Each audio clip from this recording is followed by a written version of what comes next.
Today's topic is this. Let's talk about some of the problems that many beginner business owners often experience. First, about what customers say. Don't take it too much to heart. Let me explain what I mean by that. There are people who have quit the Atomy business, and there are also quite a few people who continue to use Atomy products regularly who say things like this. Oh, I sold so much for them, but the commissions only came in a few times and then stopped. You've probably heard a lot of people like this, right? But when new business partners keep hearing things like that, they start to wonder, what's going on? Why is that happening? And then they get really shaken by what those consumers say. Emotionally, is this really going to work? Maybe this isn't going to work. They start thinking like that, but if you look closely, those consumers don't really know much about Atomy. So when I take a closer look, there's a common trait among the people who say those things. Do you know what that is, everyone? It's that they've been going around enthusiastically promoting products with low point values like toilet paper, wet wipes, eggs, and samgyetang. So what kind of cosmetics did you use then?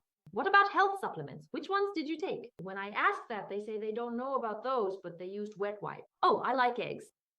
But how many points do we get for eggs? It's really low, isn't it? How about the points for wet wipes and cosmetics? It's really low, isn't it? But since those people don't have a concept of points and their sales are high, what happens? They say, oh, I bought a lot, but I never really made any money. That's what they end up saying. But on the other hand, if you really look into things in detail like this, then it turns out the sponsors actually gave them even more. So what should we do in that case? We shouldn't take what those people say too much to heart. So what should we do instead? We need to let them know quickly. Let them know about what? We need to inform consumers about the point-based business. For consumers who say they want to receive cash back quickly, we need to show them how they can benefit as soon as possible. So what should we do to make that happen? There are many people who just create an ID for them and stop there. Some of the older members in Atomy still say to me, please sign this person up quickly. They keep asking me, please sign this person up as soon as possible. So I go ahead and create an ID for them. And then I send it to that person. But what happens is, after doing just that, some people simply sell the products they have and stop there. There are actually quite a lot of people like that. So what kind of business are they really doing? They're basically running a door-to-door sales business with no margin. In fact, do I have products myself? Let's say I sold them, for example. Even so, if I created an ID for that person, even if I don't know how to use it myself, I should at least help them install the app, log in with that ID, explain how the points work, and teach them how to check their sales and point balances. And things like lineage, that's what this is about. This thing about the leg going down, this is how it works. Without any explanation like this, you just ask your sponsor to create an ID, and those people don't even know if an ID was made or not. They just ask for your information, your name, date of birth, things like that. Give them the info, and you don't even know if an ID was created. They just buy the products, and that's it. So what kind of perception do those consumers have? All they remember is buying the product. They say things like, oh, I sold so much for them, but I never got any commission. So whose fault is that? It's the fault of the person who passed on the information. It means they still don't understand the core of the Atomy business.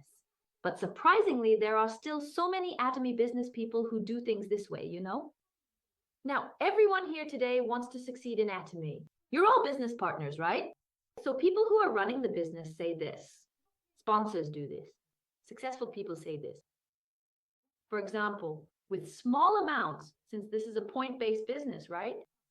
Don't focus on products with low points. Instead, share high-point products like health supplements and cosmetics. In other words, don't roll around millet. Roll around pumpkins. Pumpkins are big. Millet is tiny. So go big, think big. But people keep focusing on things like wet wipes, mackerel, and eggs. These are just bridge products. So if we say from the start, hey, try some Hemohim.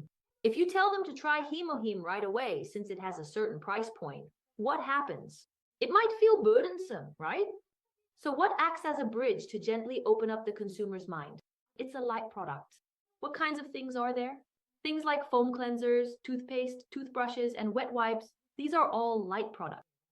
So when you offer these light products, people start to open up.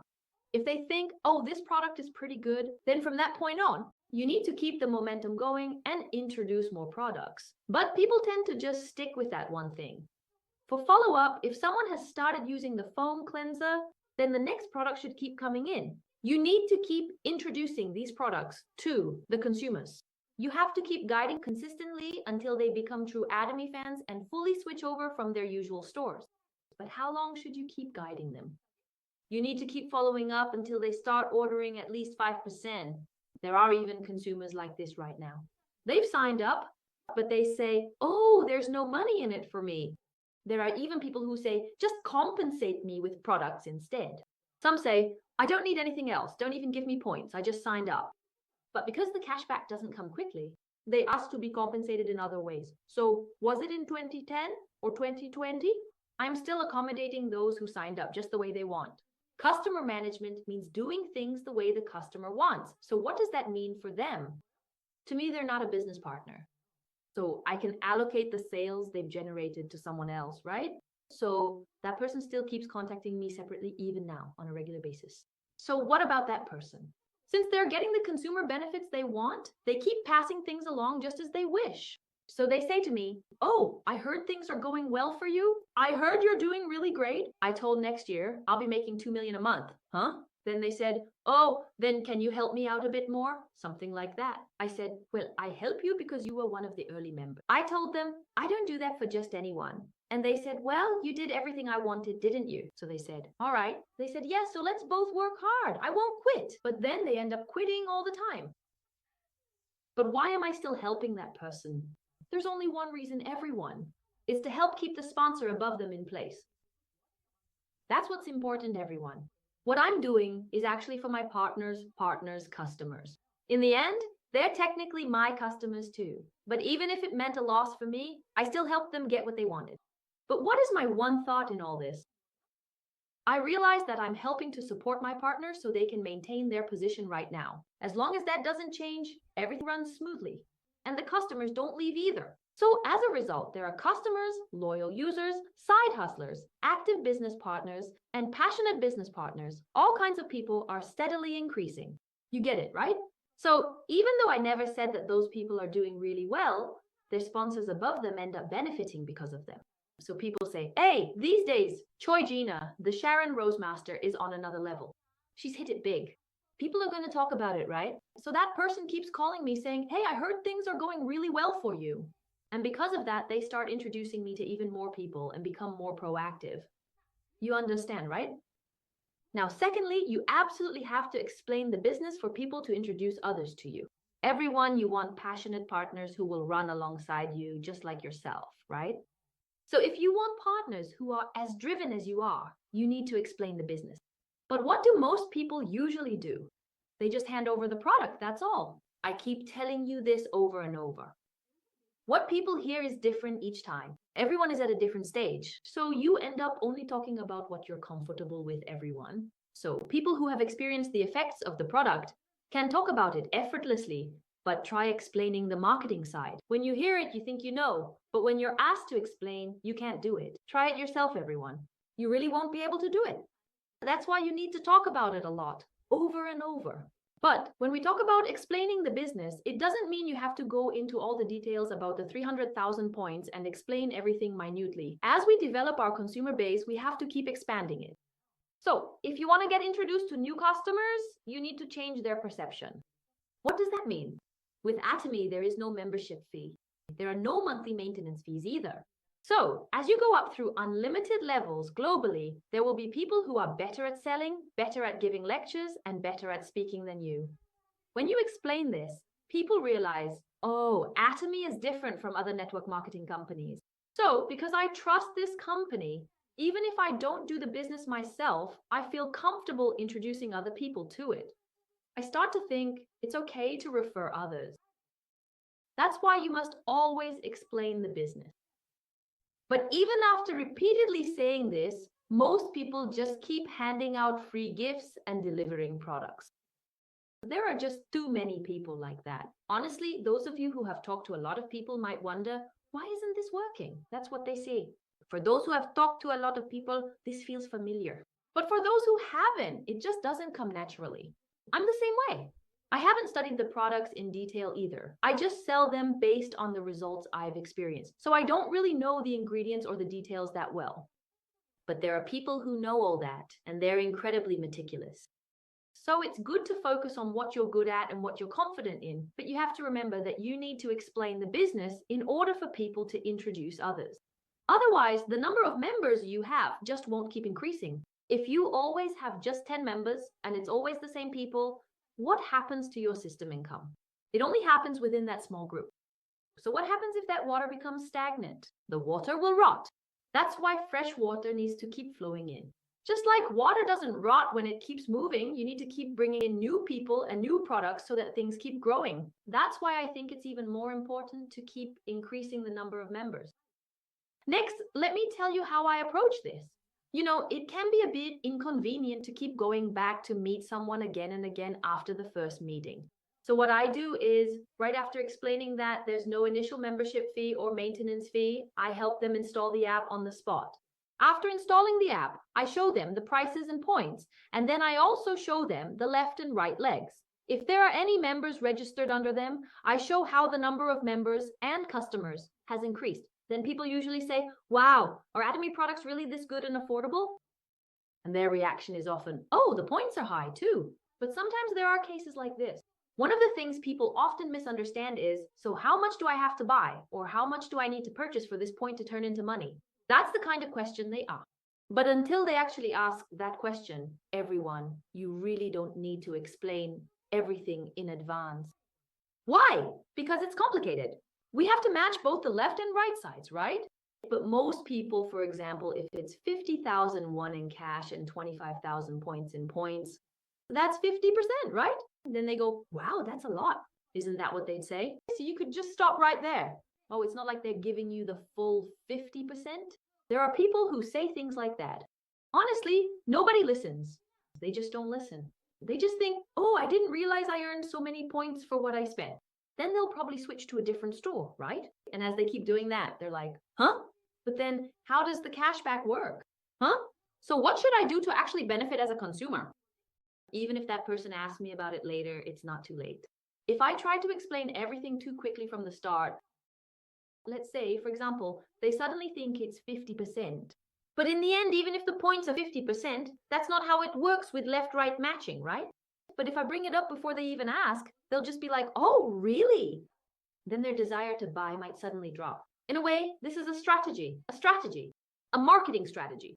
Even when you do explain, you should say, when more consumers join like this, you get cash back, but only when they ask. In those cases, it's okay to explain, but you want them to realize for themselves, I've been using Atomy products all this time, and it's actually more beneficial to buy directly with my own ID rather than elsewhere. All I did was help them come to that realization. That means you've succeeded, right? Then they won't buy from anywhere else, will they? So one day when they need something, they'll think, oh, I should log in with my Atomy ID and buy it myself. That's the mindset they'll develop. And even if you explain it to them at that point, because their habits have already changed, those people will naturally switch to shopping at the Atomy mall. But if you tell them too much in advance, before they've even started, what happens? They just say, oh, it's too complicated, and end up sticking with what they originally used. You understand, right? So giving them too much information isn't always a good thing. Only tell them what they ask about. Why? Because you don't know how much they actually understand. You get it, right? Now here's the third and very important point. Everyone, when we look at our lineage, when looking at the legs, the biggest mistake that beginner business partners make is that they do things half-heartedly. Let me show you. Let's say this is me, but it goes down like this. Let's say there are 20 people connected. So I would have expanded the right side as well, right? But let's say 10 people went down this way. Do you know what people usually say to this person A here? Hey, since you have 10 people on your left side, just focus on this side. You only need to work on the right side. A lot of people say this, right? There are probably a lot of you who do this. Even though there are only 10 people, they tell you to just work on this side. So, who made the mistake here? It was me who made the mistake, right? If you say things like this, you're completely ruining your own business. Everyone, seriously, you really have to be careful with your words. Be careful, be careful. No one even taught things like this, but actually my husband, I've never taught him anything. But in my husband's case, since he joined in 2015, what do you think happened to one of his legs? It ended up just like mine. So his own sales volume is huge, but his right leg is going down. It probably doesn't go down easily, right? But what he tells those people is, since this side just goes down on its own on the left side, so from his perspective on the right, he says, since the left side goes down by itself, you only need to work on one line. Wow, seriously. Every time I hear that, I just really... This is the problem. This is the problem. So, you see, what you say depends on where the line is attached. So how should you always teach it? You have to teach both lines. But for example, after you've taught both lines, there are those people who come in late, right? People who joined in like 2017 or 2018, their downlines must have decreased a lot, right? No, for those people, just one line is enough. But what happens with those people? They end up making mistakes. That's the thing. So what you absolutely have to tell those people is, boss, you're very fortunate because I've been working so hard. That's why the number of consumers has increased like this. But you still don't know that yet, do you? Then they get all flustered. Since it takes time for you to build your own downline, you need to go down by getting introductions from this person and that person. So if you tell any of your acquaintances, just do one line, that's a big mistake. You, as the boss, have to secure the last line yourself. If you say, you'll never make a mistake. If you tell them, you have to secure it yourself, you won't make any mistakes. Because when you think you have to secure it yourself, it feels overwhelming. But instead tell them that you're helping both sides by getting introduced through that person. Then if you say that, that person will naturally bring in members to both sides and it all goes smoothly without any issues. This is actually a really big mistake. And this is just my personal opinion. Since there are many people who have maintained Sales Master, I think this single line concept is quite strong. Why?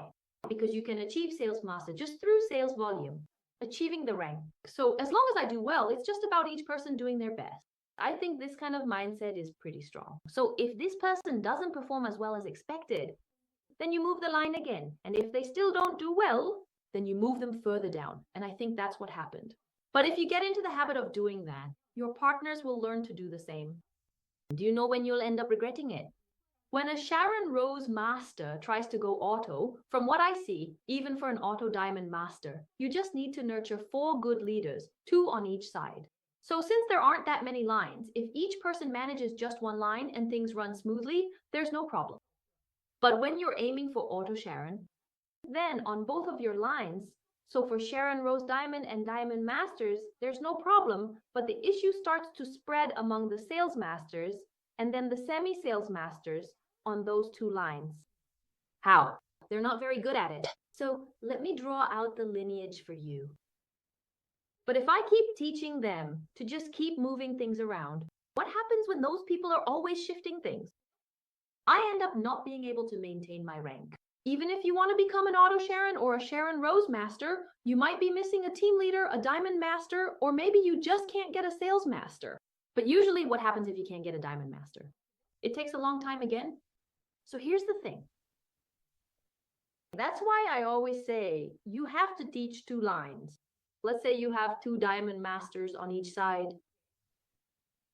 Then let's assume each of them is building 1 line. Let me mark myself as a star. I'm here and I'm holding these 2 lines. Then I won't have any problems because I'm running my business actively. And since I have experience with Atomy, what happened? Things will go smoothly, right? Then people like this can also do well. Hey, I'm doing well too. This person is doing well here. All these people are doing well. Each of these kinds of people are doing well. Those who are able to maintain the Diamond Master level like this. Why? Because they have experience. But now problems start to arise between sales masters on both sides. There's a sales master here, right? Then in places like this, they're not doing well. This side is weak, weak, weak. So if each person is supposed to take charge of 1 line, this person should also be responsible for 1 line. Did they do it or not? They couldn't. Then who's going to do it? So if everyone only thinks about handling 1 line, they'll just say, you should do it. No, you should do it. What happens if it goes on like this? I'm not making any money. From down here, what am I doing? I'm not doing it. That's how it ends up. So what happens to me? Do I become an Auto Sharon Rose? No, I don't. No, I don't. So in my experience, as I work toward becoming an Auto Sharon Rose Master, As more people join, in the end, if you don't help out on the weaker side of the sales master's line that unfolds under the diamond master's line, it just doesn't work. But if I take the initiative and help out, then everyone else ends up helping too.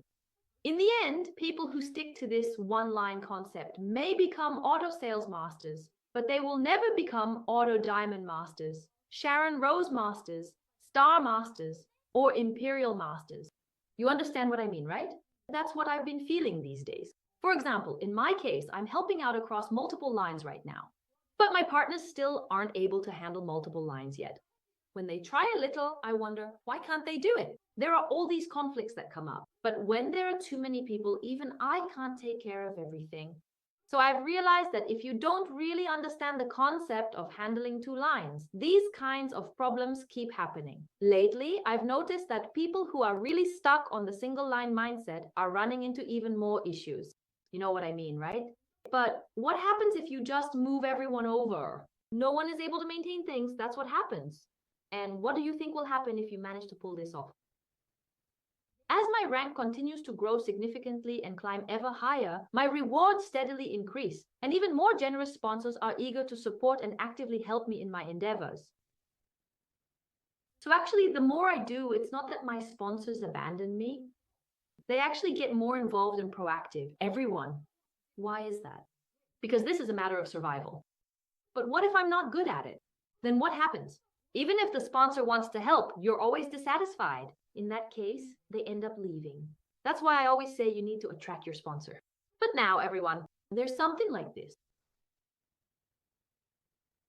This is also your own choice. This Atomy business is about doing business freely. So let's say I've been taking care of my auto diamond masters, but there might be some people who just can't grow, no matter what. Why? Well, maybe it's a matter of personality, or some people, whenever they gather, they always end up fighting and kicking people out. In that case, I might end up kicking out the people I've worked so hard to bring in. In those cases, for me, even if it takes time, I sometimes end up bringing in new people and moving forward. Why? Because this is a business based on relationships. It's all about human connections. So, no matter how much I try to help that person succeed, if they keep fighting with others and driving people away, what happens? You just stay stuck in the same place. If 10 people join but 10 people leave, just think about it. You're always back at square one. So in these cases, even if it means my promotion is a bit delayed, I end up looking further down the line for new people. But most people, because it takes too long, want to maintain their rank quickly, so they keep fighting with that person, telling them, you'll regret this. You should do it this way. And so they end up arguing back and forth all the time. But Imperil always said this. He said, don't fight, just watch a little longer. Isn't this your business after all? He told me, just accept it and move on. And I think that's the right answer. If there's no problem, that's fine. But when everyone keeps pushing responsibility onto each other, no one grows. But then there are people who actually want to do it. I want to do this. If someone who wants to keep their position steps up and takes the initiative, then the partners, even without being taught, learn by watching and start to follow along. You understand what I mean, right? This is really important. So making a choice is up to each individual. Let's say I recruited 4 people, but 2 or 3 of them are causing trouble. No matter how much you want to bring in more people, the numbers just don't grow. In that case, there's also the option of starting fresh with new people. But even if it takes some time, that might actually be the faster way. You get it, right? So don't think things like, why are they like that when I wasn't? Or why is it different for them? Don't think that way. Why not? Because we don't have any mandatory requirements. That's just how the Atomy marketing plan is. That's why all kinds of people join. And in a way, this is both a strength and a weakness of Atomy, you know? It's not like only experts are joining. So naturally, it's hard to do well from the start. It takes time. Because it takes time to build up experience, skills, and know-how, anyone can make mistakes or get things wrong at first. I'm no exception either. So when my partners keep complaining or expressing dissatisfaction, I just think, well, maybe it's because they don't really understand this world yet. Just think of it as, oh, our baby is babbling. You know how babies just babble away. Just like that, you need to let it go, thinking, oh, they're just babbling. Why don't you get it? If you think back to your own past, there were times when you didn't know either. Why? If you had known, you would have already succeeded, right? So you always have to accept that it's your own responsibility. You understand, right? Now, the first step is important. I always told you to dream big, super dreams. And among these first steps, there are 3 things. First, pointing to 2 lines from yourself. You understand, right? But there's something like this, everyone. The concept of the first step that I'm talking about now is this. I'm not setting an example myself, but if you tell your partner, you have to do 2 lines like this, you shouldn't teach them that way. That's just being bossy. It's fine if you do it yourself and say, this is how you manage left and right. But if you can't do that, I'm not in that situation right now. In that case, just praise that person. Do you understand? Why? We're all grown-ups. You're not a baby. So because there is reason. Oh, what the heck? Why is he making me do this when he doesn't? What? Are you just making me hustle? Are you just overworking me? Are you making me do all the labor? It ends up like this. Then resentment starts to build up. So if I take the initiative and start building the lineage for that partner myself, if I even add people under them, in that case, it's okay to teach them. But if that's not the situation I'm in, then that person is the one building both the left and right sides now. In that case, you should praise them. Of course, you have to teach them at least once. Like, this is how you add to the left and this is how you add to the right. You teach them once, but don't say, why didn't you add someone here? Or why didn't you add someone there? Don't do it like that. You understand what I mean, right? Now, the second point, if I or anyone has both a left and right side, there's always going to be a gap. So naturally, when there's a gap, there will be a bigger side and a smaller side. Then you'll end up adding people to the smaller side. In that case, you need to provide support to the bigger side. Whether it's point support or some other gesture of support, you need to do something, otherwise people will criticize you for teaching without actually doing anything yourself. Then you'll be called a boomer again. People will criticize you. They'll say, why do this to me when you haven't supported me? And then they'll wonder, what is my position here anyway? That's how you end up getting criticized. So always give praise when you can't do something yourself. You understand, right? Always give praise and express your gratitude. And when you actively support someone, then it's okay to teach them. Why? Because they'll follow you. Why? Wow, the sponsor is helping out like this. Oh, that's so cool. I want to be like that too. This is how respect is built, but if I only talk about it, then it turns into power tripping. It's a very fine line. Now, the third point, you have to teach with a business owner mindset. This isn't a sponsor's business. Think of it like your own business, like you're self-employed. Only when you teach with this mindset will things really start to move quickly. You understand, right?